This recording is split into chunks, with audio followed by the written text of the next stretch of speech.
नमस्कार, क्या हाल चाल है? सब ठीक है? बहुत बढ़िया, बहुत बढ़िया। अपनों और अपने को ख्याल रखो और जब टाइम मिले तो वीडियो देखो। देसी देख, बिगर ब्रेक, बगैर लाग लपेट, बिल्कुल देसी अंदाज में।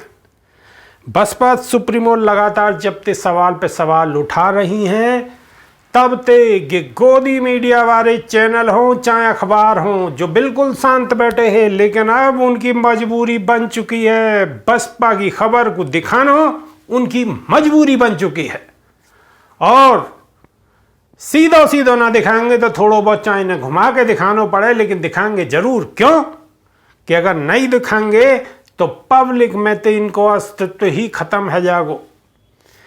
बसपा सुप्रीमो मायावती के ट्वीट को दिखा में जरूर है, चाहे थोड़ो सो उलट पुलट करके दिखा में। अब हम जो बात कर रहे हैं हिंदुस्तान की। हिंदुस्तान एक अखबार है, बहुत टॉप को अखबार है, बड़ा अखबार है, लेकिन अब ते पहले की कछु अपने घुमा फिरा के खबर दिखावे और बसपा की खबर गोल मोल करके खूब दिखावे।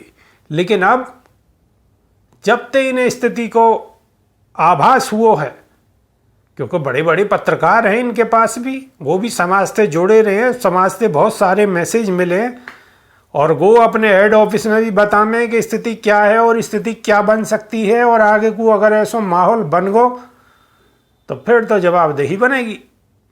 क्यों कि वक्त तो सबको आवे। आज जो ऊपर है वो नीचे आवेगा और जो नीचे है वो ऊपर जागो, यानी कि पृथ्वी गोल है। बात को मेरी कुछ समझ रहे होगे। आज अगर बसपा कहीं नहीं है तो ये भी है सके कि दूसरी पार्टी जो आज सब जगह दिख रही है कल वो वहां ना हो, और जब वो कल वहां ना होगी तो ये गोदी मीडिया कहाँ होगी?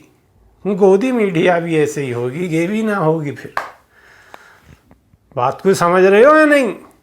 अब मेरी बात को आप समझ गए होगे मैं क्या कहना चाह रहा हूं। क्यों कि समय जो है परिवर्तनशील है, समय बदले जरूर है। बसपा के जब 2 दिन नहीं रहे उत्तर प्रदेश जैसे बड़े राज्य की 4-4, 5-5 बार मुख्यमंत्री रहने के बाद और 1 सीट आनो, तो ये समय भी नहीं रहेगो। यानी कि समय परिवर्तनशील है, समय बदले जरूर है। बात को मेरी को समझ रहे हो आप? अब आ जाए मेन मुद्दा पे कि अखबार खबर कैसे कैसे दिखा रहे हैं, लेकिन हाँ दिखा जरूर रहे हैं। तो मैं पढ़ के बता दूँ, आप समझ जाओगे।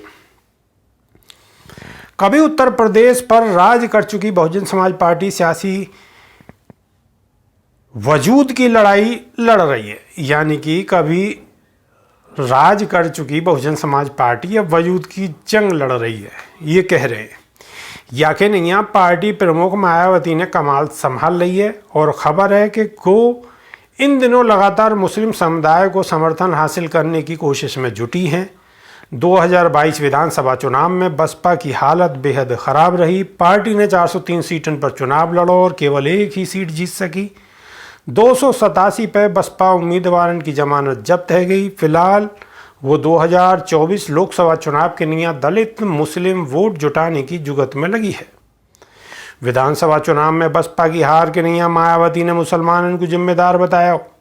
उनको कहना कि समुदाय ने समाजवादी पार्टी को समर्थन देने को फैसला करो, या के बाद सपा शासन ते डरे स्वर्ण दलित और अन्य पिछड़ा वर्ग ने भारतीय जनता पार्टी के नैया वोट करो और उन्होंने चुनाव ते मिले अनुभव को सीख मानो।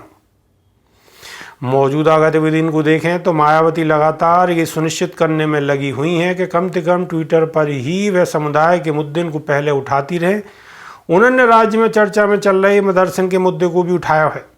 बसपा सुप्रीमो ने राज्य सरकार से सवाल करो है कि सर्वे में मिले 7,500 गैर मान्यता प्राप्त मदरसन को मान्यता देगी या नहीं। मायावती ने बताई है कि उनकी सरकार में 100 मदरसे यूपी बोर्ड से जुड़े हुए हैं। कांग्रेस को भी उन्होंने घेरो। अब वो कांग्रेस को भी मदरसा के मुद्दे पर घेर रही है। उन्होंने ट्वीट करो कि पहले कांग्रेस सरकार ने मदरसा आधुनिकीकरण के नाम पे वहाँ के छात्रन को उनकी पसंद की उच्च शिक्षा सुनिश्चित करने के बजाय उन्हें ड्राइविंग, मैकेनिक, कारपेंटर आदि की ट्रेनिंग के जरिए छात्रन की तालीम व उन मदरसन को अपमान करो। अब आगे देखो बीजेपी सरकार में उनको क्या होने वाला है। हाल ही में कांग्रेस अध्यक्ष चुनाव के बाद भी उन्होंने पार्टी पर सवाल उठाए। उन्होंने लिखो कि कांग्रेस का इतिहास गवाह है कि उन्होंने दलित व उपेक्षित के मसीहा परम पूज्य बाबा साहब डॉक्टर भीमराव अंबेडकर व उनके समाज की हमेशा उपेक्षा तिरस्कार करो हो। माफ करो। यह पार्टी को अपने अच्छे दिनन में दलितन की सुरक्षा व सम्मान की याद नहीं आई, बल्कि बुरे दिनन में इनको बलि को बकरा बनाए गए है।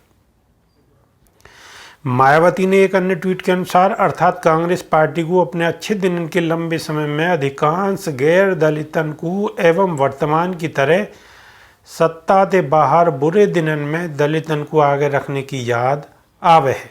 क्या ये छलावा या छलावे वाली राजनीति नहीं है?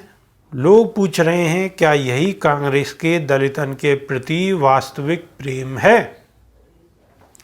यानी कि मैं अब सरल भाषा में आपको बताऊं कि उत्तर प्रदेश सरकार जितने मदरसे हैं उनकी जांच उन्होंने करवाई है। वह जांच में 7,500 मदरसे ऐसे मिले हैं जिन्हें कोई आर्थिक सहायता, सरकारी आर्थिक सहायता नहीं मिल रही। तो उनकी गिनती करवाने को क्या मतलब है?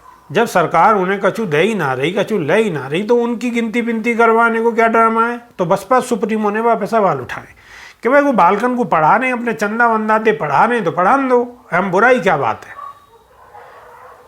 ये मकसद है। बसपा सुप्रीमो ने ऐसे सवाल उठाए और ये भूमिका बना के ऐसे ऐसे अपनी बात को रख रहे। तो बात को रख रहे हैं, ये बिल्कुल जायज़ है। बात को रख रहे हैं यानी बसपा सुप्रीमो की बात को ये रख रहे हैं, बस रखना ही चाहिए। रखो, आगे को और देखेंगे कैसे कैसे रखोगे। तो बसपा सुप्रीमो लगातार सवाल उठा रही हैं। मुस्लिम समाज में ये लगातार मैसेज जा रहा है और मुस्लिम समाज यह चीज़ को आने वाले 2024 में या नगर निकाय के चुनाव में कैसे लेगो, ये भी बहुत जल्दी आ जाएगा सामने। और वैसे भी कई सारी खुशखबरी हम पहले ऑलरेडी बता ही चुके हैं और नई खुशखबरी भी आने वाली है बहुत जल्दी, उन्हें भी आपको बताएंगे मुस्लिम समाज की तरफ से। वीडियो अगर अच्छी लग रही है तो आगे को भेजो।